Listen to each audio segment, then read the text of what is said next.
Hi, I'm Nadia Kingsley, and I run Fairacre Press, a small publishing house in Shropshire in the UK. Today I'd like to share a pamphlet, a poetry pamphlet with you, which has my name on it actually.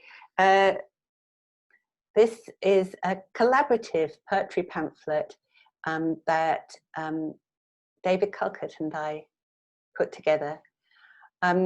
I wanted to publish David Calcutt, and in the end, actually, I have published his first poetry collection, and it's called "The Last of the Light is Not the Last of the Light."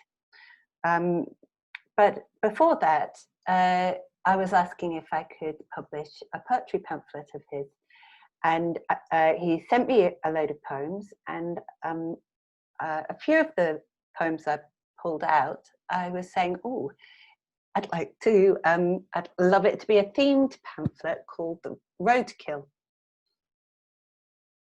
And David said, okay, I'm happy to do that as long as you'll write some poems alongside me.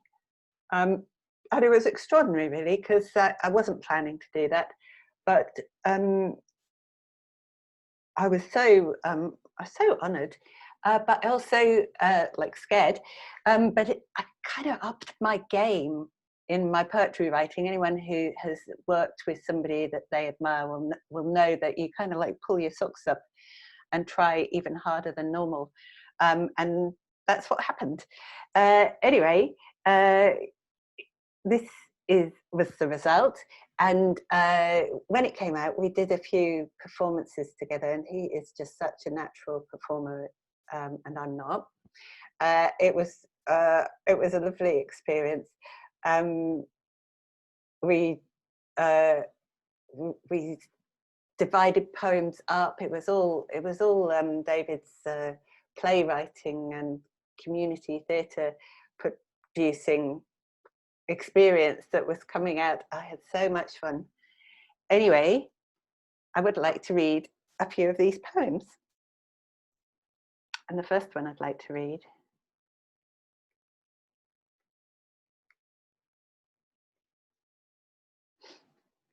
is called Red Deer Stag. Amused with naming at first, Carfer, Brocket, Spayard, Staggard, their king of the wild is not worthy of man's pursuit until age has crowned it 10 times over, and it is named as heart. Hunting par force, the noblest of sports.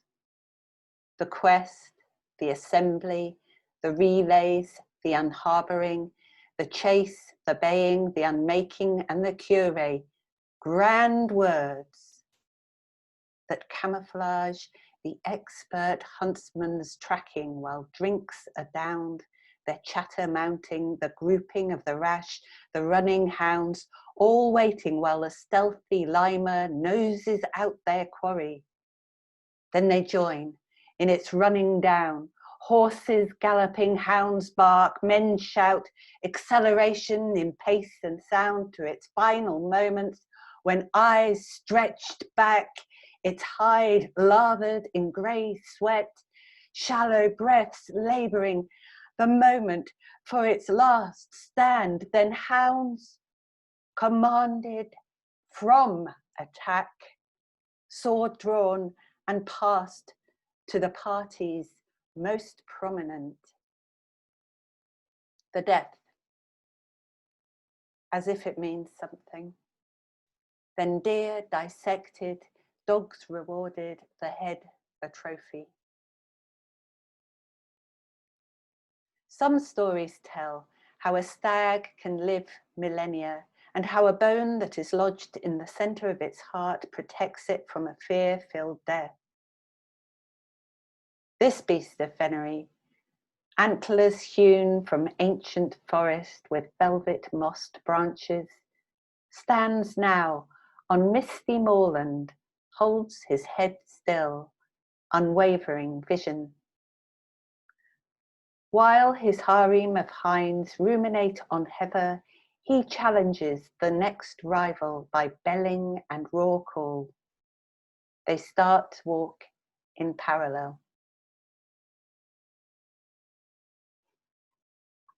So all these poems are about animals that you might find on the side of the road, killed by cars. So there was the red deer stag.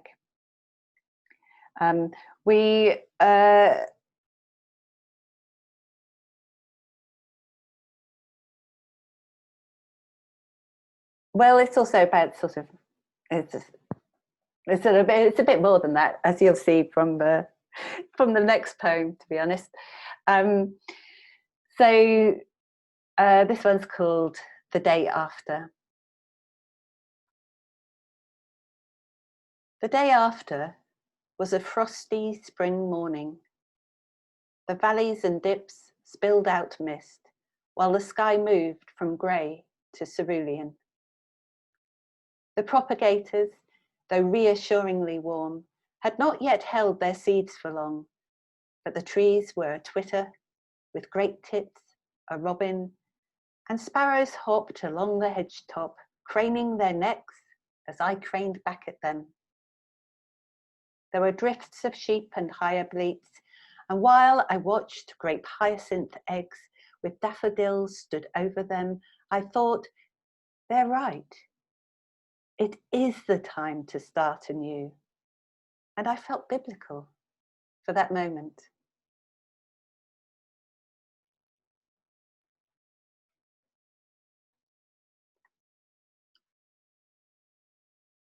And here's the third. On purpose, we didn't, it says at the back of the pamphlet who wrote what, but we didn't put our names to any of the poems, and that's why I'm not telling you who's written each poem. But either David Calcutt or myself, Nadia Kingsley, did. And this one's called The Hare.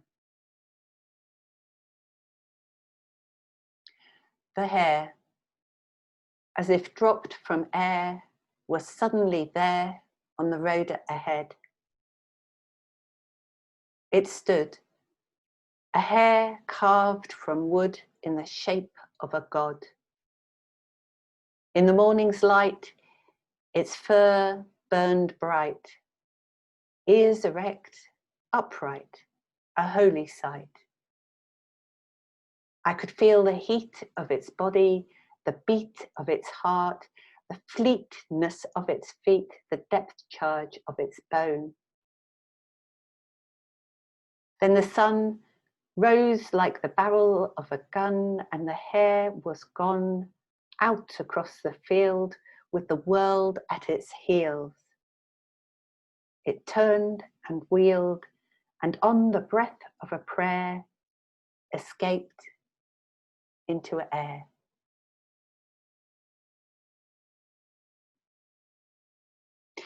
So this is available from the Fairacre Press website, and Keith Sagar, who was the biographer of Ted Hughes, calls it a collection to treasure, all in a luminous, accessible verse. There's no sentimentality here, no anthropomorphism. So anyway, I hope you liked it. And that's it. Thanks so much.